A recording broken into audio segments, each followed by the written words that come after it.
Welcome to Inforiver Analytics Plus. In this video, we'll explore how to activate Trellis Mode in Inforiver Analytics Plus. Trellis Mode is a powerful feature that transforms complex visuals into easy-to-compare, structured panels for deeper insights. First, add the Inforiver Analytics Plus visual to your Power BI canvas. Next, populate the visualization pane with your data. Populate the axis field. To configure small multiples, add a dimension to the group data field. Then, add your values in actual values data field. Now, go to the visual on the canvas, expand the toolbar and click on the pivot data section.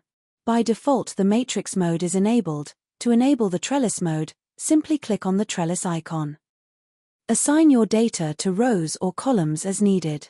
Exit the pivot data and unpin the toolbar. And that's it. You've now enabled Trellis Mode in Analytics Plus. Download the Inforiver Analytics Plus today to unlock it. For more information, refer to the documentation provided in the description.